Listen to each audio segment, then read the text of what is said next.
Merhabalar, ben F1. Uzun zaman sonra yine bir rehber videosuyla karşınızdayım. Bugün neden bir rehber videosu çekiyoruz derseniz, Oğuzhan Çakıroğlu isminde bir YouTube kullanıcısı sağ olsun teşekkür ediyoruz ona da. Çok güzel bir tavsiyede bulundu. Dedi ki işte multiplayer'da, unranked'da, ranked'da, ligde nasıl işliyor işler, nasıl puan topluyoruz, nasıl kaybediyoruz. Bunlardan bahsedebilirsen sevinirim dedi. Öncelikle ona selam yolluyoruz buradan. Teşekkür ediyoruz tekrardan.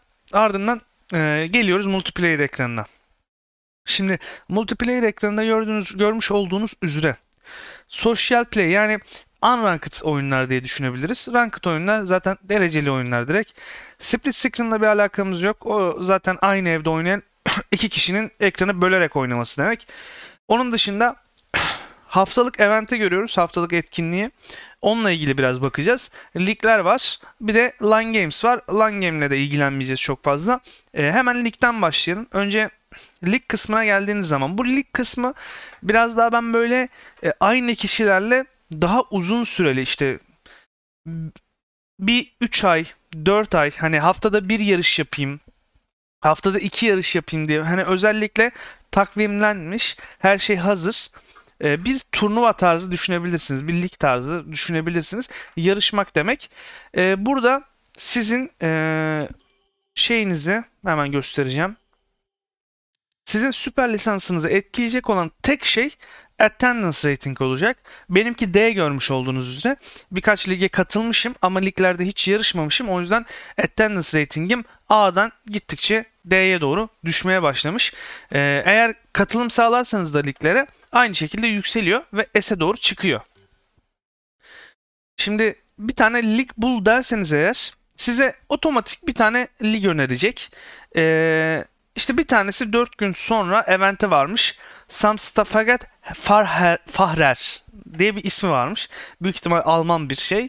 Sıradaki yarışı Bahreyn'miş. Mesela 15 kişi varmış o ligde. Şöyle bir bakalım. 15 kişi varmış. Direkt zaten tüm detaylarına kadar görebiliyorsunuz. Burada sadece attendance ratinglerine dikkatinizi çekebilir. İşte bazıları hiç katılmamış mesela. Burada ekstra olarak grid penaltı verebiliyor. E, Ligin sahibi veya oylama kararıyla verilebiliyor. İki tane ayarı var. Ligin sahibi direkt de verebiliyor diye tahmin ediyorum. Öyle biliyorum en azından. Görmüş olduğunuz üzere. Onun dışında isterseniz lige direkt katılabiliyorsunuz ya da takvimine bakabiliyorsunuz. Maviler onun yarış olduğu günler. Bir cuma akşamına yarış koymuş 11.30'a. Bir de cumartesi akşam 11.30'a yarış koymuş. İşte hani işten çıkmış ve hafta sonunu koymuş gibi düşünün. E, Bir tık ileriye alırsak ocağın 2022 Ocağa gelirsek görmüş olduğunuz üzere aynı şekilde hafta sonu ve cuma ve cumartesi olmak üzere iki yarış her hafta aynı şekilde gerçekleşiyor. E, Buna göre puan topluyorsunuz. İşte birinci 25 puan alıyor, ikinci 18 puan alıyor gibi. Bu şekilde puanlama yapılıyor. En sonunda da ligin en sonunda işte kazanan belirleniyor. Aslında çok bir olayı yok kazananın ama kazanmış oluyorsunuz diyebiliriz sadece. Lig settings'e girersek herkese açık bir lobi. İşte davetleri kim kabul ediyor? Sadece ligin sahibi kabul edebiliyor. Onun dışında burada anlatacağımız çok bir şey yok. Bunu eğer public ise sadece yani herkese açık bir ligse sadece F1'in şey araçlarıyla Ranked'da oynadığımız player araçlarıyla yarışabiliyorsunuz.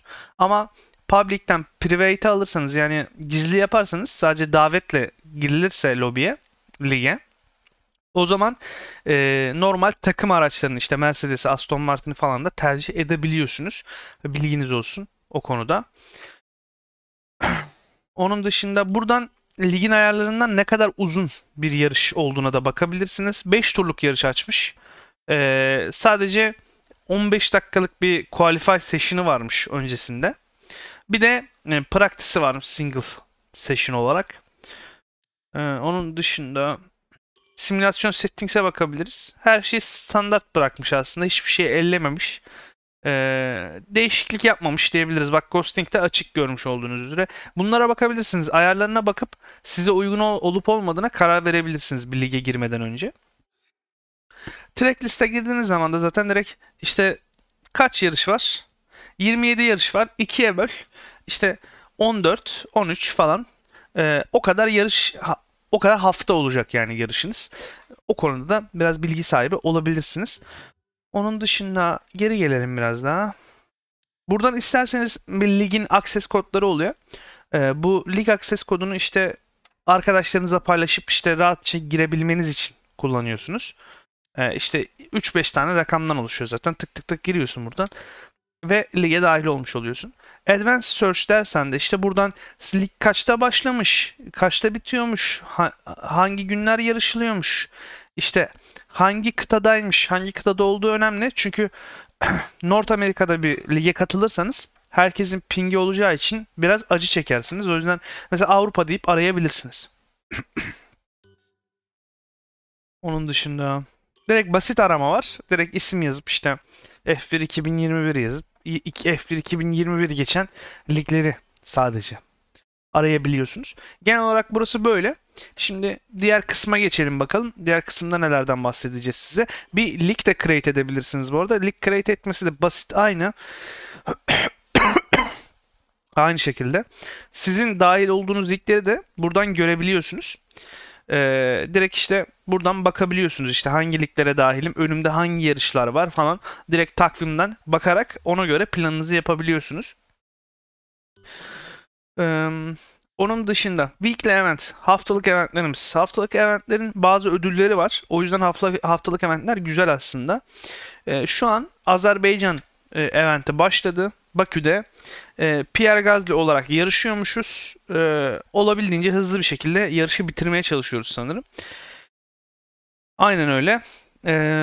Ve eğer ilk %5'in içine girerseniz 3000, %10'un içine girerseniz 2000 şeklinde devam eden bir puanlama sistemi var, görüyorsunuz.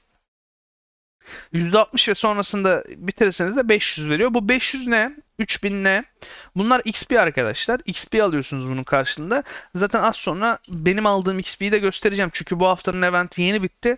Ben kendi eventimden göstereceğim size, geçen haftanın eventinden. Şimdi buraya girerken de Start Event dediğiniz zaman direkt size asistler falan karşılıyor. Asistleri falan ne kadar kapatırsanız, işte simülasyon settings'te zorluğu ne kadar arttırırsanız, Flash B'yi ne kadar kapatırsanız sizin için o kadar iyi. Buradan yarışa bakabiliyorsunuz. Full bir yarışmış. Kuralları zaten değiştiremiyorsunuz. Dediğim gibi ne kadar kendiniz için zor bir hale getirirseniz asistleri kapatıp işte simülasyon settings'i arttırıp simülasyon puanını arttırıp o kadar çok puan topluyorsunuz. Görüyorsunuz, skor kısmı var burada. İşte 355 bin puan yapmış birinci olan kişi. Şu an birinci, asistlerinden bir tanesi açıkmış. 90 dakikada bitirmiş yarışı. 90 dakika 54 saniye. Yaklaşık bir 10 saniye var arasında. 92 ile bitirmiş. AI levelini de görüyorsunuz. 92 zorlukta bitirmiş. 346 puan toplayabilmiş. Şimdi buradaki olay ne? Hemen size şöyle previews'tan göstereyim. Önceki katıldığım eventten gösteriyorum. Ben %4'ün içine girmişim. 380 bin puan toplamışım geçen yarışta. %4'ün içine girdiğim için de işte 3000 dediğimiz puanı toplamışım. Hemen ona bir bakalım. Mail olarak geliyor size. Haftalık event bittikten sonra size bir mail ulaşıyor. Bu maile tıklıyorsunuz. İşte katıldığınız için teşekkür ederiz. 397. oldunuz falan filan diyor. Bunun karşılığında bir tane kupa kazanıyorsunuz ve bir de 3000 XP kazanıyorsunuz diyor size. Eğer bunu claim all derseniz görmüş olduğunuz üzere bir tane kupamız geliyor. İşte event'e katıldım falan filan. Elit kupa geldi. Hani kupalar değişiyor. %4'e girer, %5'e girersen başka, %10'a girersen başka kupalar geliyor. Bir de 3000 XP geliyor tabi. O da güzel. Ekstra hani podium pesiniz falan varsa işinizi görecek bir şey. Onun dışında Social Play. Hemen bakalım sosyale. Şimdi Social Play'de normalde burada Thank You kimi yok. Thank You kimi olmasının sebebi kiminin yarışları bırakmış olması. Beginner ve Experienced var. Beginner kısmı görmüş olduğunuz üzere zaten aşağıda da yazıyor. Hasar yok. Birbirine vurmak yok daha doğrusu. Aynı zamanda hasar da yok. Duvara falan vurursanız da hasar görmüyorsunuz. Tamamen Ghost. Herkes birbirinin içinden geçebiliyor. Tek turluk bir sıralama seansı, ardından da 5 turluk yarış. Direkt buraya bastığınız zaman öyle bir lobiye atıyor sizi otomatik olarak. Aynı şekilde burada da kazalar var. Ekstra olarak corner cutting strict olmuş. Normalde regular'dı. Strict olması ne demek? Daha çabuk ceza alacaksınız demek. Aynı şekilde qualifying one shot yarışta %25'e çıktı bu sefer. 5 turluk değil. Isınmaktan artık experienced, tecrübeli bir pilot haline geldiğimiz için daha dayanıklılık üstüne gidiyoruz. Burada direkt o iki lobi vardı ya, o iki lobinin dışında da kurulan lobiler var. Otomatik custom lobiler de var. Direkt buradan kendiniz seçip işte hem pingine göre bakıp hem kalabalıklığına göre bakıp rahatlıkla bir lobiye yerleşebilirsiniz. Öyle de bir durum var.